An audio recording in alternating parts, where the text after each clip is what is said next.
Good morning mga kasingko. Ngayon po, dahil nga sabi niyo mag-vlog ako, this is our daily live vlog. Ito ba yung araw-araw na ginagawa ko po dito sa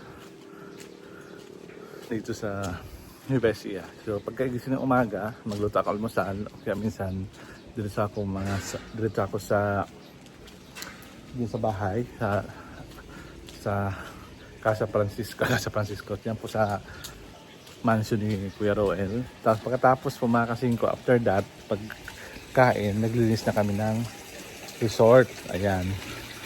So, ayun po, unang gagawin namin ito. So, maglilinis kami ng itong pan na ito, lilinisin namin ito. Tatanggalin yung mga algae. Ayan. Para maging masaya man nating mga koi fish. Ayan po. So, nakita niyo yung mga isda ko. Ayan po yung mga isda. May mga pangalan yan. Ito dyan si Billy. May si Bonda. Ayan po. Ito po yung isda. Ayan po. Oh, pakita ko sa inyo. Ayan. Ayan, may malaki dito. Lumaki na siya masyado. Ayan po. Ayan po yung isda dito. Billy, ano ba Billy ginagawa mo? Papasok mo ba? Di ba yung pasok yan? Di naman ano? Ayan. Ayan po si kapatid ni Kuya Roel dumaan. Ayan. Ito yung halaman na mamahalin. Ito po. Magkano bili mo nito biling halaman na to? Ito po yung halaman ni Kuya Roel na mahal po to. Ayan. Pag mga ganito kasi mga halaman, baliti lang siguro to. Yung maliit na baliti, mahal talaga mga kasing pag mga ganyan na mga halaman, yung mga binibilog-bilog. Ayan. Pinakita ko siguro sa previous na vlog ko. Ayan, meron akong mga kasing papakita sa inyo. Ito yung mga ferns na to. Napakahirap buhayin tong ferns na to. Ayan. Giant ferns. Ayan. Kung napanood nyo yung asawa ni Chacha Padilla, di ba? Si Conrad. Di ba si Ankate Conrad pala. May mga ferns sa kanyang farm sa Quezon. Sa Lucban ba yun? Ayan. Malaki pero mahirap talaga buhay to. Lumalaki to. Kung napansin nyo last 2 months ago, may maraming tinanim si Kuya Roel na mga ferns na malaki. Nagsimatay kasi sobrang init po dito sa Nueva Ecija. So yun po yung mga loam soil, yung bromeliad, iba't ibang klaseng bromeliad. Hindi ko alam kung anong pangalan itong halaman na to. Sa mga plantita po, paki-comment below na lang po kung anong klaseng halaman po ito. Tapos, yung bili namin na halaman na yan, ferns. Wild ferns, ito lang tawag dyan. Wild ferns ba ang tawag dyan? Ayan, nilagay po dito sa may pan. Kung napansin nyo yan. Tapos yung sabi lang may lason to. Itong halaman, di ko lang totoo. Ito bang may lason mo itong halaman na to. Dito siya. Pero maganda po siya. Ornamental plants po yun. Yung mother plant niya. Kasi nanganak na. Tapos, yung pakita ko sa inyo ito. Ito, ang ganda nito. Ito po, ang ganda nito pong halaman na yan. Lumaki nga tumaas kasi napadungan siya ditong ferns na to. Hindi po yung pakwa, yung wild ferns. Ayan, tapos ito elephant ears. Variegated to na elephant ears, kaso nga lang, di ko alam kung bakit ganyan po. Tapos habang lumalaki siya, siguro pag hindi siguro nainitan, ayan po siya, variegated po siya. Nakawala yung paging variegated niya. Ayan. Bigay lang po ito ng binilhan ni Kuya Roel ng mga halaman yan. Bigay lang po ito. Malaki-laki na. Ganda nga Ayan. Tapos yung mga koy natin. Suggest kayo mga kasingko kung anong lalagay natin dito. Mga inaking ko na resort. Suggest kayo mga kasingko kung anong lalagay natin mga halaman dito. Ayan. Dito. Yung mga halaman. Kasi di ba naging kuha na siya. Dati artistic. Ngayon naging minimalist. Parang minimal lang makita yung mga halaman dito. Pero sa palagay ko, kailangan siya lagyan ng mga ornamental plants uli na magandang ilagay dyan sa resort na yan. Tapos ito, kung napansin nyo, pinakita ko rin sa inyo yung mga pangulaklak nitong kuha na to. Tinatanggal ko na nga Ayan. Ayan po. So ayan. Katanggal na siya. Bulaklak po ito ng cactus. Nakita na ba kayo? Di ba ganito rin ang bulaklak ng yung kinakain natin? Kaso dito lang ito namunga. Dragon fruits. Di ba ganito rin yun? Dragon fruits. Kaso lang di siya namumunga. Ito. Ayan. namatay siya. Hindi ko alam kung bakit. Tapos may anak siyang maliit na umuspong. Maliit lang siya. Tapos itong mga collection eh, plural na mga, ito kinakain to eh, prickly fruit to. Yan o, panahinog na yan. Tamis yan. Ayan, collection na mga, papakita ko lang sa inyo, mga collection na, ano yun? Ng mga cactus. Ayan, yung imperial, yung bromeliad, namumulaklak na siya. Tapos yung Japanese cactus. Ayan, tapos namatay na yung ferns. Ito, ayan, nabuhay na muli siya. Ayan mga kasino, tapos ito, di ba, tinanggalan na to ng ito, ng mga halaman dito, di ba, naging spacious na siya.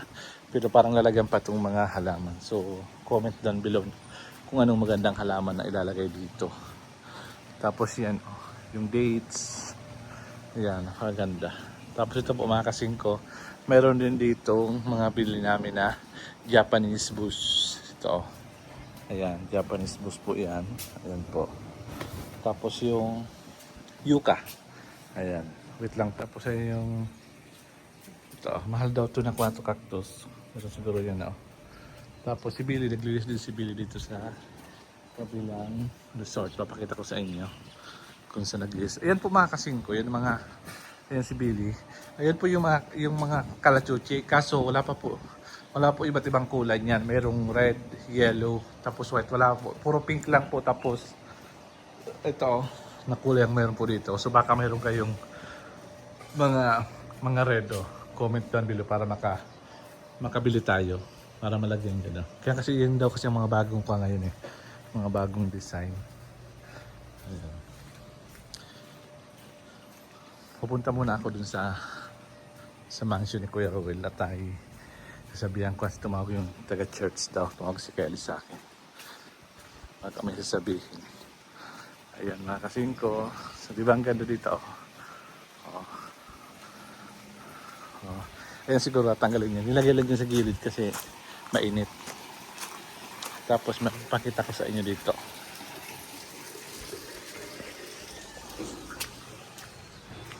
Ayan. Pakita ko, ayan o, ililipat siguro to itong halaman na to. Tapos ito mga kasingko, gusto kong ilipat to. Gusto kong ilipat to eh kasi parang di siya tumataba sa ganitong nakapaso lang siya. Kailangan siguro na ilabas baba to. Tapos ito pag nagpula daw to, may ang tawag doon, lucky plants po daw yan. Talagang pupula daw yun. Kasi may matatanggap kang blessing. Hindi ka ganito. Kung sa sobrang init, ayan yung pecos, ayan dalawa. Sa pata to, hindi ko lang kung magkano to. 15K ba yan? Isa, ayan mga kasingko. Tapos yung dates natin, ayan nagkahulog. Ayan po yung dates, ayan. Medyo mapakla lang siya. Mapakla ang dates na to. Hindi ko lang kung bakit ito yung dates sa puno. Hindi ko lang kung bakit nagkaroon ng pugad niya. Nagustuhan yung ibon na maglagay ng pugad dito. Kaya mga kasingko, ayan. Nagpugad yung ibon sa gitna. Hindi niya alam na, ayan hindi niya alam na mawala din niya kasi bubuka yung mga dahon. Ayan, makita yan. Ayan po, ito lang po ang aking live ngayon vlog. So, wala yan, yung mga. Pero mga kasingko, di ba, mas maganda rin itong mga ganito, itanim din sa bahay. Yung ito, bugambilya, lalagyan mo lang siya ng pataba para pabulaklak, para bumulaklak siya ng marami. Tapos yung agoho na lumalaki, di dapat. Ito agoho, pag nilagay mo sa lupa, lalaki agad siya. Tapos yung mga yucca dito. So, ayun lang mga kasingko. Tapos ito, ang toyo, ito, pinakita ko yung malaki niyan. So, ayun lang mga kasingko, aking vlog for today. Mamaya mag-work naman tayo mamaya. Ayun, so shout out pala sa aking mga nanonood sa atin ngayon. Kina Ate Dale and Perowell po. So punta muna tayo dito. Ayun mga kasingko, tatanggal ko yung dating Christmas at nilagay dito. Kailangan yun po. Tagal na kasi ito eh. December naman, papalitan naman ito ng bago. Kumanda nga mo. Dati dito maganda. Gumanda yung mga halaman dito. Yun, mga kasing Oh, dati ko nasa papasok dito maganda ngayon. Maganda na po siya. Oh. Pati yung mga paikos niya. Oh. So ayan mga kasingko, dito na nagkatapos ang ating mini vlog for today. Ayan mga kasingko. Ayan, pinakitaas ng bahay ni Kuya Ruel. Ayan. Ayan. So mga kasingko, papaalam na ako sa inyong lahat. At thank you sa panonood. Sana gusto niyo itong vlog na to. At alam niyo yung ginagawa ko dito sa lugar na to. Sa bahay na to ni Kuya Ruel. Maraming salamat. Hanggang sa muli. Bye bye.